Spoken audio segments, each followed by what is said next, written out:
Hello everybody, welcome back to It's the United Way. Today I'm going to do a little pre-recorded video for you. Hope you're all having a good weekend and let's hope it stays that way. And yeah, today we're going to get in the situation at Manchester United Football Club. So, I'm going to give you 5 reasons, the 5 problems of Manchester United Football Club and why they can't, let's just say, be fixed. And we know there's a lot of problems going around this football club where our owners, our players, our staff, a lack of expertise in the club, and obviously recruitment. Obviously in the summer we have Ralph Rangnick who is going upstairs, and then again we might be getting a new manager, hopefully a manager that the fans appreciate and who they will agree with.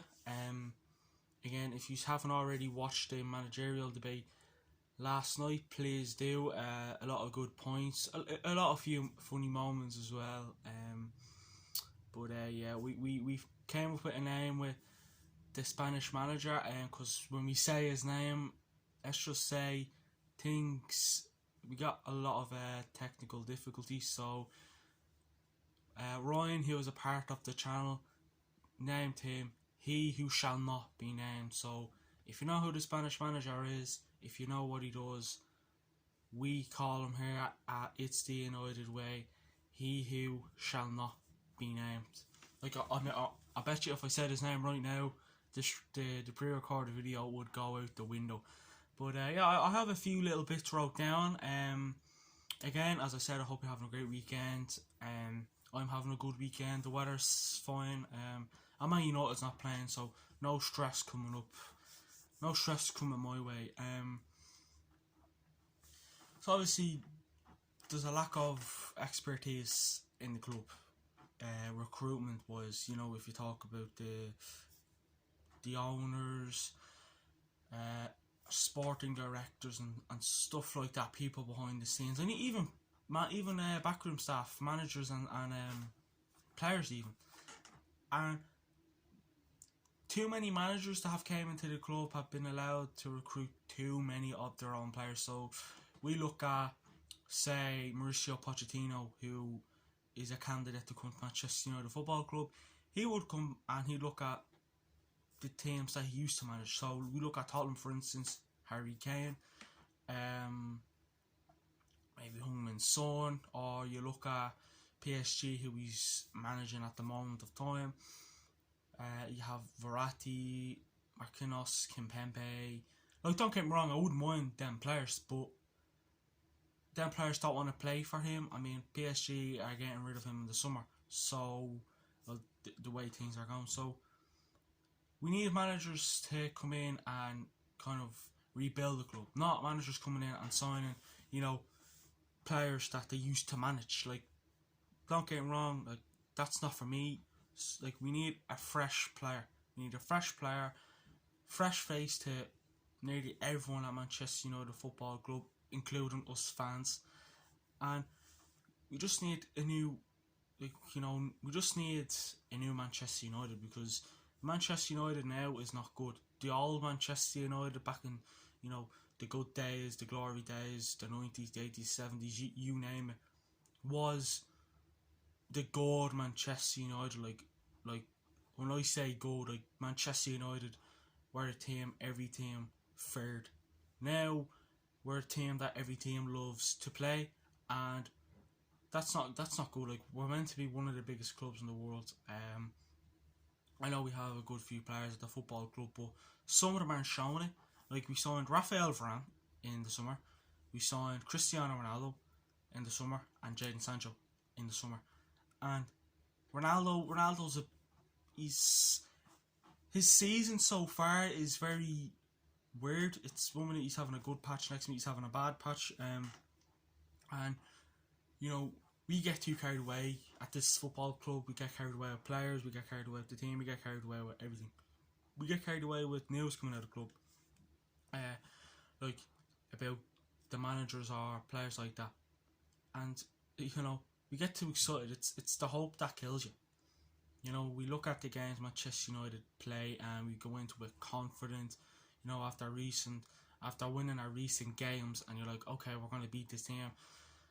Like the Atletico Madrid game, for instance, on Tuesday night, I was confident for that game. I was looking forward to that game.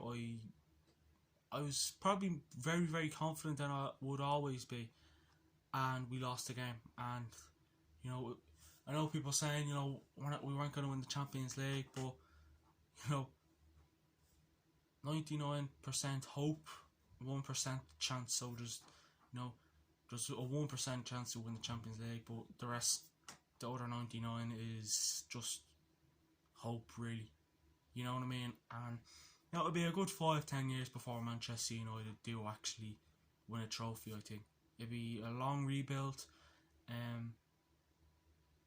Like you look at David Moyes, for instance, we didn't give him a long time in Manchester United, like 6 months. No, mate, he doesn't. Every manager is different. Every manager has a different style of play.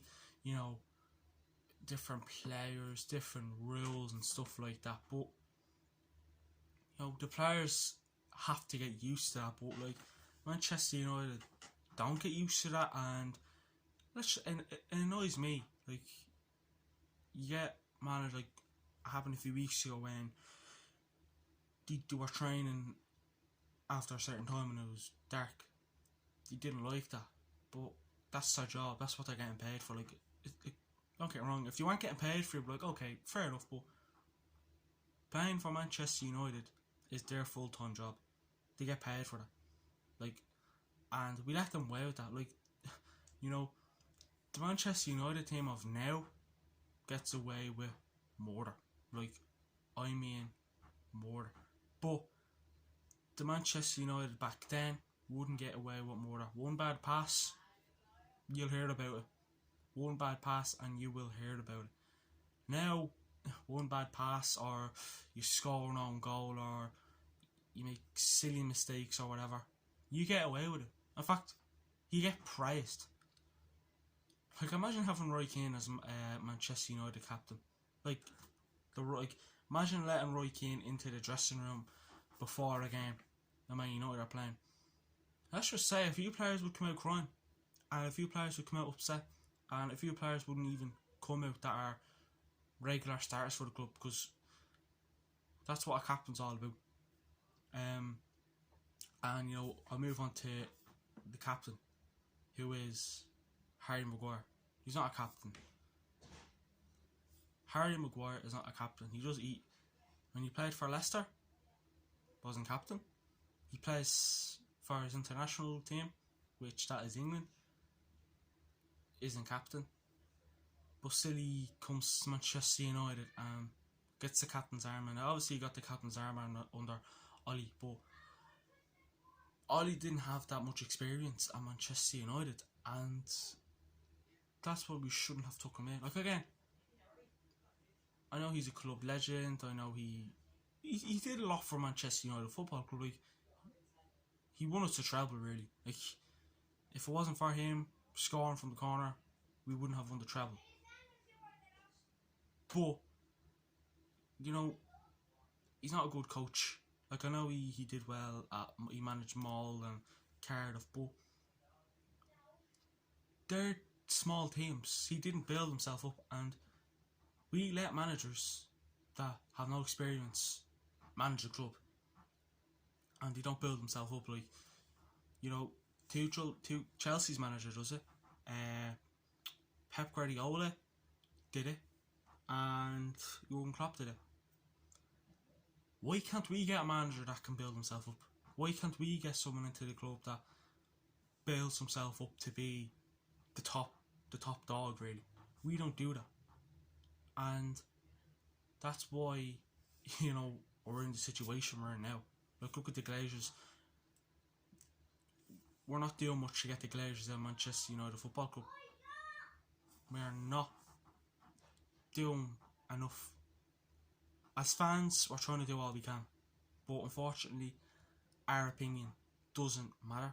What we say doesn't matter. What we do doesn't matter. Like, look at the protest when we played Liverpool, when we were meant to play Liverpool last season, when the fans broke into the stadium and stuff like that. Nothing changed. We got 3 players out of it. in Ronaldo, Sancho, and Varane. But that's not enough. We can sign all the players we want at Manchester United Football Club. Nothing is going to change as long as the Glazers are the owners of the football club. Like, a lot of people tried to buy Manchester United Football Club and they failed. So, like, what's that telling me? Like, please comment down below. What is the reason that people aren't successful in buying Manchester United Football Club? Still, we have the Glazers that took over the club in 2005, and the fans weren't happy because they didn't buy Manchester United out of their own money. They bought it using loans and leveraged buyouts. So they weren't using the money that they were earning. They were loaning the money. And you think of that, the loans they had to take out, they would have had to pay back. So then they take loans in from a bank, and then the club coming, Manchester United, goes into their pocket, straight back into the bank for the loan. And that's money that, you know, you're thinking to yourself, that could have, you know, bought us a player, that could have bought us a manager, that could have improved our stadium or our training facilities, like anything. But still, we have to pay loans. Like, the club is in debt. Like, Manchester United is in debt. Ever since the Glazers took over, the club has been in debt. Before the Glazers took over, Manchester United were debt free. Now, like, there is no backup plan for anything. Like, do we have a backup plan when Ronaldo leaves? No. Do we have a backup plan when Pogba leaves? Nope. Do we have a backup plan if David De Gea leaves? No. Do we have a backup plan if Marcus Rashford leaves? No. Do we have a backup plan if when Matic leaves, Lingard leaves, Juan Mata leaves, all these players that are leaving in the summer? No. We don't. There's no backup plan at Manchester United Football Club. And it's not good. Every other team in the world has a backup plan. I have a backup plan. Everyone who is watching this has a backup plan. Every single person in the world has a backup plan. But Manchester United Football Club don't have one backup plan. And it's bad, really. Like, we're meant to be a big club out there winning Champions Leagues, Carabao Cups, FA Cups, titles, every single trophy up for grabs. And we're not doing that. And will we ever do that? No, because, as I said, we have no backup plan at Manchester United Football Club, and that is not good. Like, you need a backup plan for everything. Like, when Ten Hag, or whoever comes into manage in the summer, we need a backup plan for, you know, to extend this contract when it comes to that point, or when he leaves, who else do we come in? There's not one backup plan at Man United Football Club, and that's a big issue for me, not having a backup plan. The pundits say it, rivals say it, us fans say it, and you know, when you see rivals like Manchester United Football Club, we pick up for them. Like, we pick up for Manchester United. We don't like people talking bad about our club, but we know that they're right. We know, yeah, he or she is right, but we don't want to make them feel that way. We want to make them feel like, you know, we're just progressing, and we're not progressing either. You know, we're not progressing. Like, midway through a game, Man United come out, say midway through a game, Manchester United are playing right. We're not doing well. The opposition team is all over us. You know, they have all the possession. They just have all the ball. And we have no backup plan for that. And if there is a backup plan, it's a backup plan that wasn't explained. Like, I'm pretty sure you look at the Pep Guardiolas, the Jurgen Klopps, the Thomas Tuchels, even Antonio Conte, who manages Tottenham. or even Mikel Arteta, who managed Arsenal. I'm pretty sure they tell their players before a game, listen, if the game doesn't go well, if things aren't going smooth, switch to the backup plan. The backup plan, I'm pretty sure he says, and here is the backup plan. We don't have that. Like, we played bad. We're playing bad these past few games, and there's no backup plan. There isn't a backup plan in Manchester United Football Club, and it's not good. Like, if you're going to go out there, play Man United, you're a manager, you're an owner, you have to have a backup plan, and we don't have that. Like, let's be honest, if the Glazers leave, just say one day the Glazers decide to leave, what's our backup plan for that?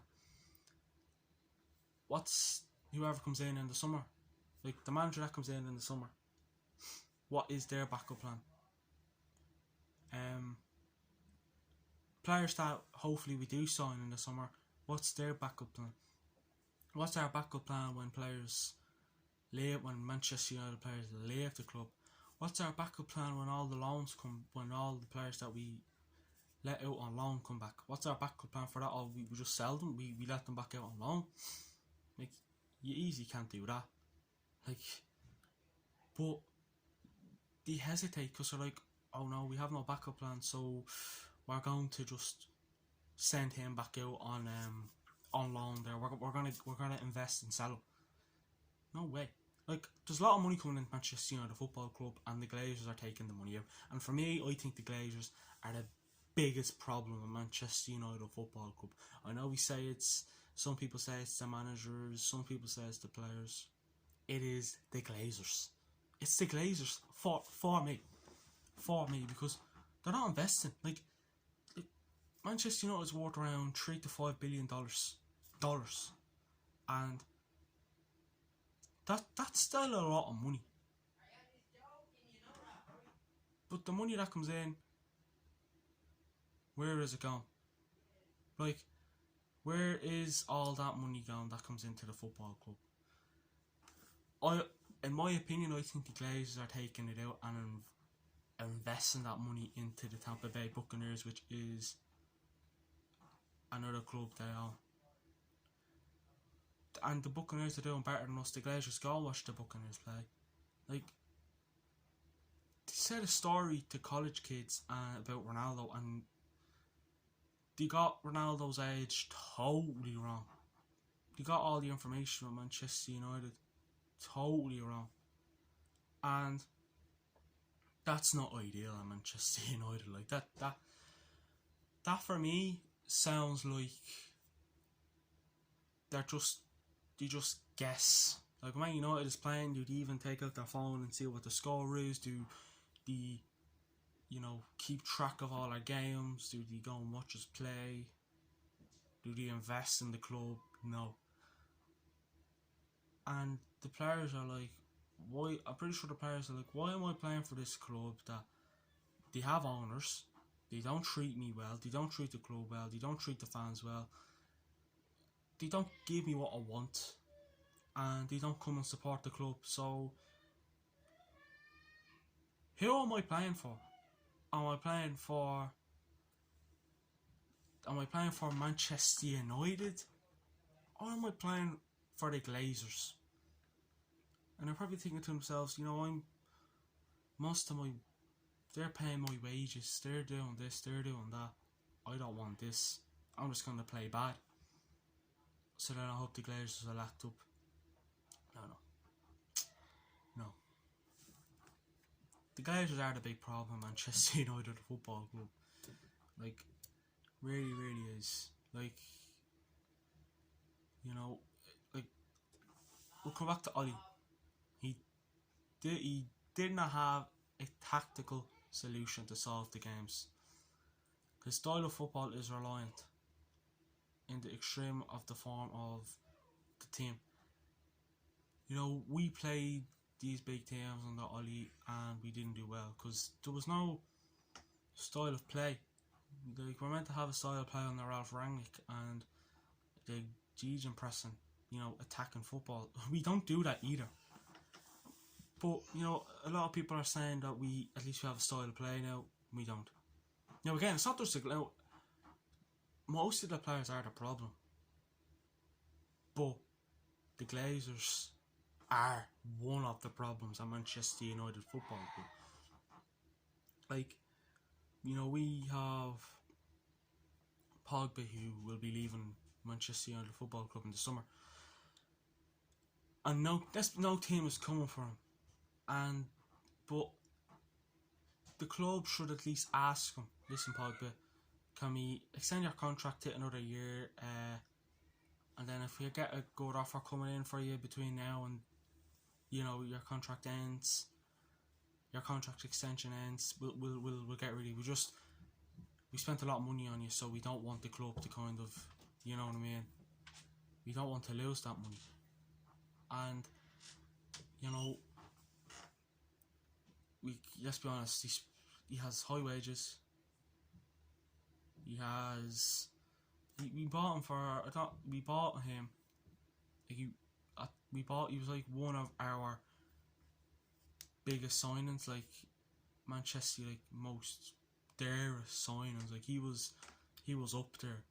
And again, Harry Maguire came in, and I think Harry Maguire is our top sign. £80 million for our captain, who doesn't play well for the club. He plays well for England. Why? You know what I mean? Because I think it's because he has Calvin Phillips, Declan Rice, Jordan Henderson, Jude Bellingham. All the good midfielders that England have are, backing him up, and it's making him look good. Because England, let's be fair, England have a style of play. Harry Maguire adapts to it. So, can the club not sit down and talk to the players like, you're playing good at England, but you're not playing well for Manchester United? Is it a style of play? Is it just you're not happy at the club? What's the situation? Let us know, and we'll try and sort it out. But then, let's be honest, we can't force the team to play under a style of play just for one player to perform. It's the manager comes in with a style of play, and you have to follow that style of play. There's no doubt about it. You have to follow the style of play. That's another problem. We have no style of play. Our players don't want to play for us anymore. The Glazers, they own the club. They have no knowledge about Manchester United. They have no knowledge about football. They don't, keep up to date about Manchester United. They don't invest. And there's a lot of problems at Manchester United Football Club. There is. There really, really is.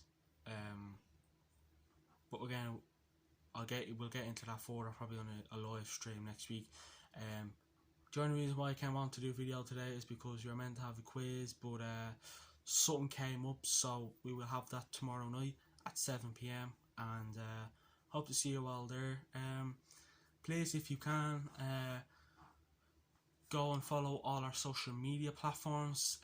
Twitter at It's The United Way, YouTube It's The United Way, Instagram, which this video will be posted up on, It's The United Way, and TikTok, if I haven't mentioned already, It's The United Way. I have a backup plan for this channel, unlike the Glazers. But again, if there's any streams or any topics you want us to kind of talk about, please do comment down below, give us a private message, and even get in contact with me or one of the other lads. This channel is growing. It's we're probably at the best point at the channel where we're growing. Around 4,000 followers on Instagram, and we're just trying to reach to the top. And we are doing that. We are doing that. We are doing. And again, it doesn't have to be a live stream. You want us to do any talks on? We can do a pre-recorded video. Or if you want to do like a little mini video yourself, send it to me or send it to the email. It's theunitedway@gmail.com. It's in the Instagram bio. Michael runs the Instagram page alongside myself. We have Ryan who runs the Twitter page and Tom who runs the TikTok page, and every single one of the lads is absolutely doing great. You know, there's a lot of big things coming, a lot of big things. You know, we're getting good news every day. So yeah, thanks for watching this video, guys. Hope you enjoy it. Please share it around, comment down below what you thought of the video, or if you want us to talk about anything, talk about what you thought of the video. And yeah, please do comment, like and share the video, and please go follow our Twitter and TikTok and YouTube page. Thanks, guys. Again, pleasure being on talking, and we will talk to you tomorrow. Thank you. Bye bye.